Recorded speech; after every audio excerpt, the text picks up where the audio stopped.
Es el sentido encargado de detectar y procesar los olores o sustancias químicas suspendidas en el medio ambiente. ¿Cuáles son las implicaciones funcionales del olfato? El olfato tiene importantes funciones en los seres vivos. Por ejemplo, detecta, evalúa el estado, tipo y calidad nutritiva de los alimentos, contribuye a los cambios fisiológicos de la digestión, detecta peligros medioambientales como el humo, fuga de gas o nivel de humedad. También permite relacionar el olor con el recuerdo de lo que representa y permite relacionarse con el medio ambiente a través de los aromas. Por lo tanto, cualquier pérdida en el sentido del olfato, aunque sea mínima, puede tener un efecto negativo en su calidad de vida. También puede ser una señal de otros problemas de salud más serios, por ejemplo, un tumor. Asimismo, para comprender las alteraciones del olfato, primeramente debemos conocer cómo funciona. ¿Dónde se localizan los receptores del olfato?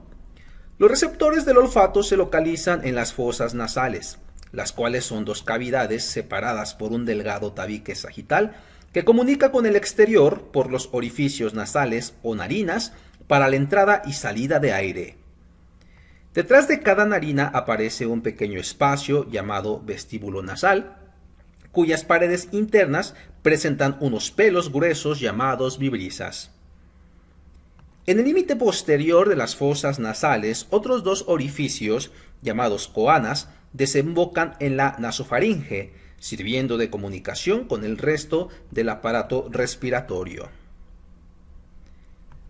La pared medial de las fosas nasales forman el tabique nasal y la parte lateral los cornetes nasales, que son unas prominencias óseas de anatomía irregular, y se conocen tres tipos de cornetes: el inferior, el medio y el superior. Los cornetes permiten comunicar con los senos paranasales, por ejemplo, con los senos paranasales maxilares, etmoidales y frontales. Las fosas nasales también están recubiertas de vellosidades y una capa de mucosa denominada pituitaria, formada de células epiteliales ciliadas, tejido conectivo, así como de células caliciformes, productoras y secretoras de moco. La mucosa nasal o pituitaria reviste todas las cavidades, incluyendo a los senos paranasales. Se conocen dos tipos de mucosas: la pituitaria roja, localizada en la región inferior y caracterizada por su alta vasculatura, lo que le proporciona ese tono rojizo. No tiene función olfatoria, sino más bien que cumple el cometido de calentar y humidificar el aire que penetra por la nariz y así limpiarlo de las pequeñas impurezas y partículas extrañas. También se encarga de producir moco, el cual junto con el movimiento ciliar se expulsa al exterior para mantener limpia la cavidad nasal, evitando así el ingreso de polvo o microbios al organismo. La parte superior de la mucosa que recubre la nariz se llama pituitaria amarilla.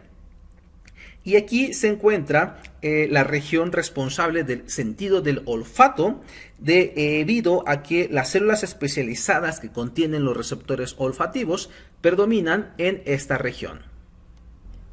¿Cómo se transmite la información del olfato? La transmisión del olfato ocurre de la siguiente manera.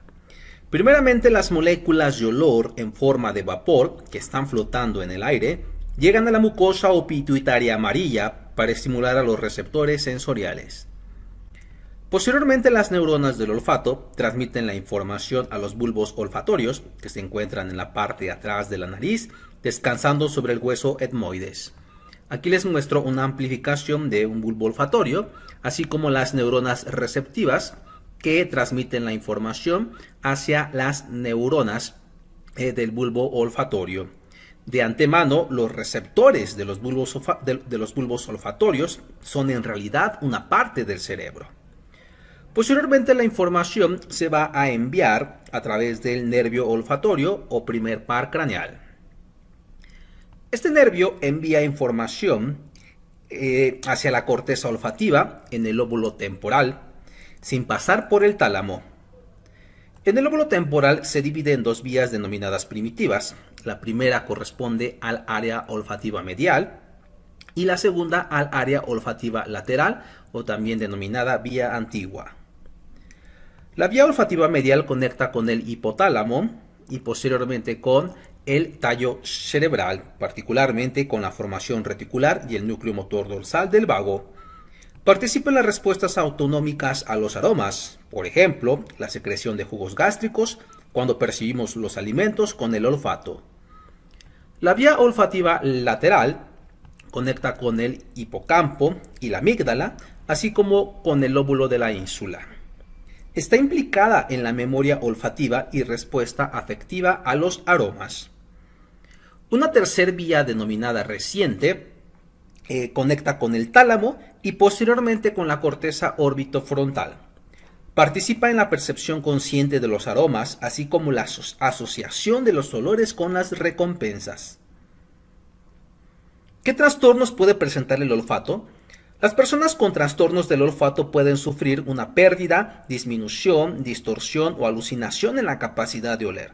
Entre estos tenemos hiposmia, que es una reducción en la capacidad para detectar olores. Anosmia, que es la total incapacidad para detectar olores.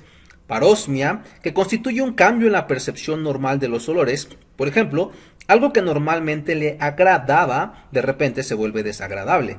Fantosmia es la sensación de percibir un olor que en realidad no está presente. Y la cacosmia, que constituye una sensación de percibir olores desagradables. ¿Qué causa los trastornos del olfato?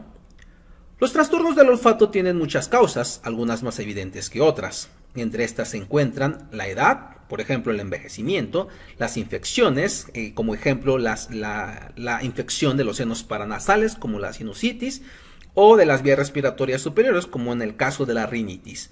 Las adicciones, por ejemplo el tabaquismo, la presencia de masas o tumoraciones, ejemplo los pólipos, traumatismos cráneoencefálicos, alteraciones en algunas hormonas como el estradiol, la exposición a algunos productos químicos como insecticidas y solventes, el uso crónico de algunos medicamentos como antibióticos y antihistamínicos, la exposición a radiaciones en el caso de tratamiento de cáncer de cabeza y cuello, alteraciones en el sistema nervioso como la enfermedad de Parkinson, enfermedad de Alzheimer, epilepsia y causas genéticas.